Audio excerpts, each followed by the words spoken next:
The blessing of Jesus is one of those stories that we kind of come around with every year. It's one of those that sounds sort of familiar because they're doing public rituals, religious rituals like we might.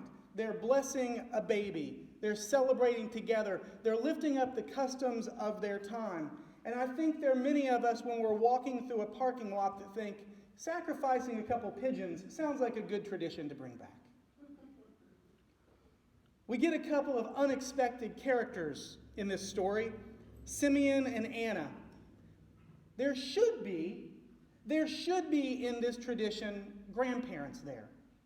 Mary and Joseph should have family around for the blessing of the baby, for the circumcision of Jesus, but they're not.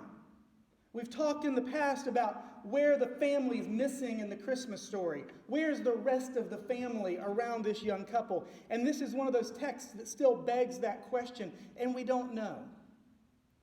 What we do know is that Simeon steps in the role of godfather or grandparent, of older adult mentor, to be present with the family during this ritual. It should be a grandparent holding Jesus at the dedication, but it's not. Simeon steps into an unexpected opening, steps in to support a young family, and he is blessed by the moment as well. It's authentic, it's honest, and it's powerful. Simeon is an unexpected character in the story, but he plays a powerful role for this young family. Simeon was led to that place, to that family, to accompany them through that moment. Anna was not led to the place. She was already there. She was already there, living in the temple, it tells us, never leaving. As a widow, she may have had nowhere else to go, so the temple has taken her in, and she is there, considered a prophet among the people. She doesn't intervene with the family, but she speaks to those around. She joins the story by drawing others into it, pointing out what God is doing in this place that she is afraid that others will miss. She praises God and speaks about the child. We assume that this voice of the prophet is telling what will be, what could be for this child. It is authentic, it's honest, and it's powerful. Anna is an unexpected character in the story, but she plays a powerful role for those who have come to worship that day. She was in that place, standing her post, where God had brought her in her life, and she names God at work for anyone who might have missed it. Anna and Simeon both step up to play their role. But as we look back on Scripture, as we retell the stories that happened before and unfolding after the Christmas story, there are characters that seem easily forgotten, quickly dismissed. Maybe it's because they were not there to draw attention to themselves. They were not there to play a major role. Their job is to inform, to support, to empower some of the other characters. Simeon is there not for Simeon, but for Mary and Joseph. He's there for Mary and Joseph. Anna's there not for herself, not to see herself, but for the community around her. She's there to serve. They're not performers in this story. Anna and Simeon are not performers. They are accompanists. They are accompanists. You may have had an Anna or Simeon in your life. Someone who showed up at just the right time in just the right place. Someone who helped you understand what was happening to you in an unknown time in uncomfortable territory. Someone who helped you find the right path. Someone who accompanied you on your journey. They may not have told you how to go or where to go. They may not have showed you the steps or done it for you, but they walked with you as you figured it out. For me, there have been many accompanists on my journey. And one of them was Patrick. It was my first writing job that I was getting paid for. It was a new curriculum the United Church of Christ was developing called Faith Practices. And they brought in 30 writers to a retreat, each of us with a different area that we would be working on. It was the first time I'd written anything this big, and I was a little nervous. So I was comforted when Patrick came and sat by me. He was an experienced writer. He had done this many times before. His gray hair put a sense of wisdom to him before he even spoke, but his eyes had even more behind it. We did opening introductions, we got to know each other a little bit, and then we headed to dinner.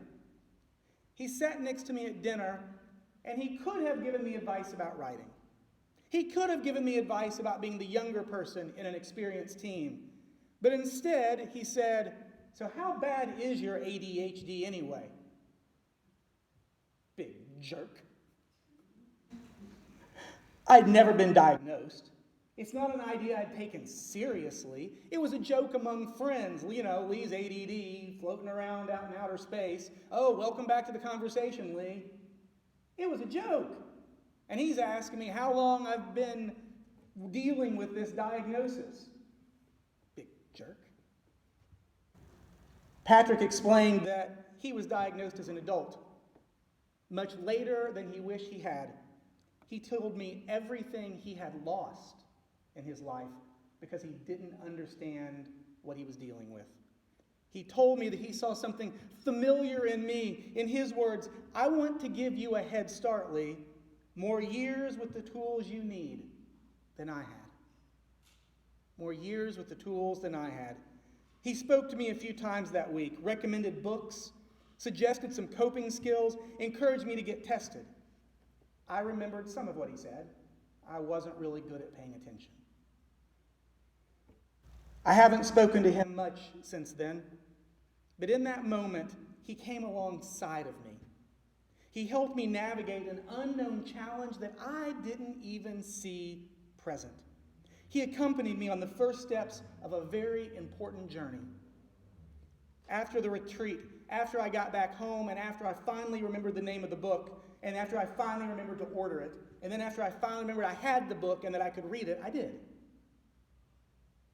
I read, I learned, I got tested. I got medicated for the first time in my life. The kid who hated medicine, who would stay up at night with a toothache rather than take ibuprofen, suddenly was medicated. Then it was time for another unexpected accompanist to join my journey. Okay, actually, it was a group of them. And it was the most unexpected leaders, guides you could ever imagine. I was working with an after-school group of middle schoolers, 6th, 7th, and 8th grade. Many of them middle school boys, which some people scientifically have deemed a different species. I'm not sure if you're aware of this. They tend to speak a different language. Their brains work different.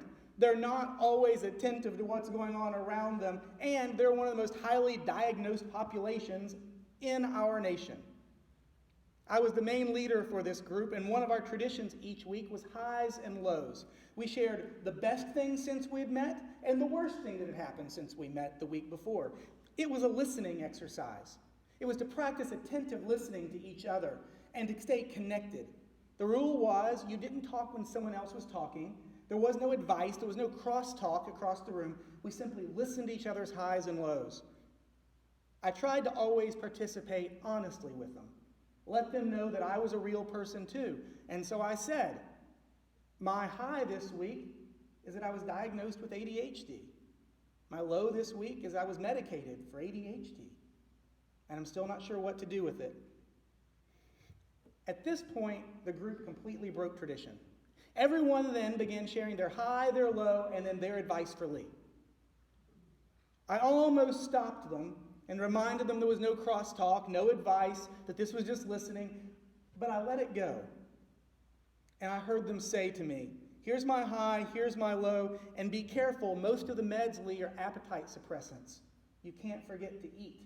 You have to watch your nutrition. Another would say, here's my high and here's my low. Lee, you need to make sure you eat lots of protein. Otherwise, your stomach will get upset and you won't want to eat. And remember, it's a suppressant. You'll forget. Others shared a high and a low and said, and remember, Lee, people will treat you differently. They'll see you as broken. They'll see you as something wrong. But it's not. It's really going to help you. all of a sudden, I had guides on my journey that I didn't see coming. And they were right. Everything they told me turned out to be true. They checked in with me every week to see how I was doing, what meds I was on, what dosage I was on, how I was feeling, how my family was responding, how was work with it, was I able to focus? They talked about doing their homework after trying different medications. They talked about the stigmas around them. Everything they told me was true. How did they know? They'd lived it. They had friends living with it. They'd been there. Like Anna, they had been there all along. I just happened into their space, into their area of expertise. And now they wanted to help me navigate the path they had already walked. It wasn't their job. It was actually my job to help them. But they took the challenge. They came alongside me, advised me, they inspired me, and they led me into new territory in my life. There's no way to know when God will send someone to accompany us on the journey. You never know when the person you meet will just be a kind stranger, a hello and a goodbye, and when they will become an accompanist on your journey. There's no way to predict when God will put someone in your path, bring someone into the place that you have been holding, the place that you have been. You never know when someone will come into your circle and accompany you. And there's no way to prepare yourself for the people that God will entrust to our care.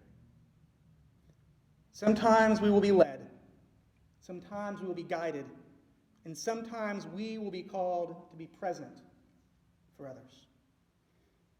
Such experiences can simply be a passing on of wisdom, a sharing of a moment where we're given clarity and we realize there were angels in our midst. Sometimes this will become mentoring, a relationship over time where one person is there with us as we sort things out. Some might call it coaching or counseling, but I think the word that works best is the one modeled by Simeon and Anna, and it is accompaniment.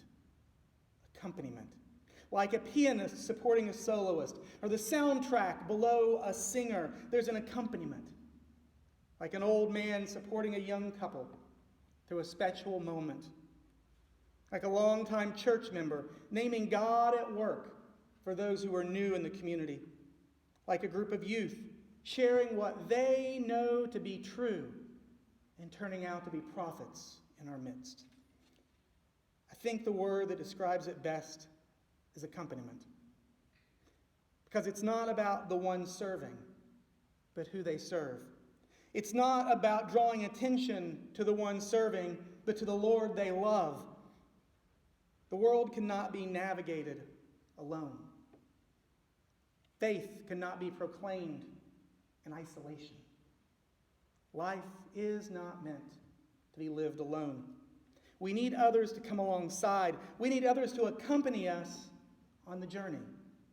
We need others to accompany us on the journey. Not fix the problems for us, not patronize us with advice and then leave us on our own, but to be present with us, partners on the journey, advocates, voices, inspiration, to stand their post and follow their call. And then when it's our turn, when it's our turn to accompany, we don't seek the spotlight. When it's our turn to help, we don't seek the credit. We simply come alongside. We come alongside and we help them take the next step. We help them navigate the unknowns before them. We help them see God at work all around them. We simply come inside in ways that are authentic, that are honest. And we will see God at work. And it will be powerful. We simply come alongside as we accompany each other on the journey. Amen.